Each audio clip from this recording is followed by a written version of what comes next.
Nous venons de procéder à la signature du contrat avec la Deutsche Bank dans le cadre des subsides que nous allons recevoir de l'Europe, le fonds européen IIIF. Il s'agit d'un fonds qui va nous donner une aide pour les études, je parle bien des études et pas des travaux, pour lancer une série de travaux d'économie d'énergie. Nous avons une aide dans ce cadre qui est de 90% de ce que nous avons convenu avec IIF, qui est un budget de 1,5 million d'euros. S'agissant d'un partenariat avec le CHU, il y a évidemment le site du CHU qui a été choisi, puis 2 autres sites de l'université. Nous avons des engagements, évidemment, qui sont des engagements d'investir 20 fois le montant qui a été admis par IIIF, c'est-à-dire dans ce cas-ci 30 millions, et d'obtenir 20% d'économie d'énergie avec les travaux que nous allons faire.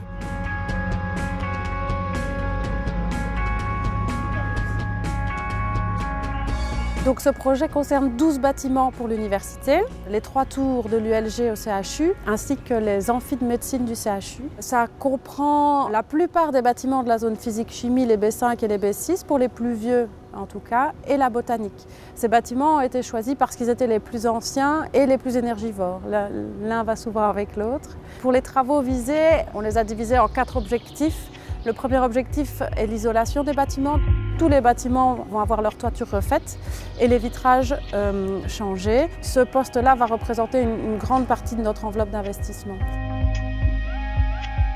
Lorsque cela s'avérera possible et nécessaire, on fera l'isolation des murs par l'extérieur. Ensuite, on s'attaquera à l'éclairage intérieur des bâtiments. On refera aussi l'éclairage extérieur du domaine du sartinement. Et enfin, le 4e objectif concerne le chauffage et la ventilation des bâtiments. Nous sommes ici au bâtiment B31. C'est un bâtiment que nous avons rénové. En fait, au départ, pour des raisons de pathologie de la construction, mais on en a profité pour l'isoler. Donc c'est un bel exemple qui peut montrer ce à quoi on peut arriver en essayant de respecter l'architecture d'origine du lieu. Ça montre la philosophie avec laquelle on peut faire ce type de rénovation.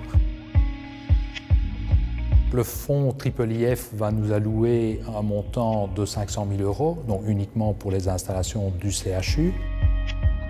Nous allons principalement rénover tous les vitrages et les châssis de nos tours et du bloc central. Le deuxième aspect, c'est l'aspect économie d'énergie électrique lié à l'éclairage. Et le troisième aspect concerne l'isolation de toutes nos toitures plates. Alors évidemment, il y a 2 contraintes importantes. La première, c'est de respecter le bâtiment tel qu'il a été créé par l'architecte Charles Van Denove dans les années 60 et 70. Et la deuxième contrainte majeure, c'est de pouvoir réaliser toutes ces rénovations avec un hôpital en fonctionnement sans impacter les patients qui s'y trouvent. Je pense que le chiffre le plus parlant, c'est que nos consommations d'énergie représentent environ un budget de 10 millions d'euros. Nous, les préétudes que nous avons faites jusqu'à présent nous montrent qu'il est possible de réduire nos consommations d'électricité de 10% sur les 15 bâtiments visés, je le rappelle, et de 50% sur le chauffage.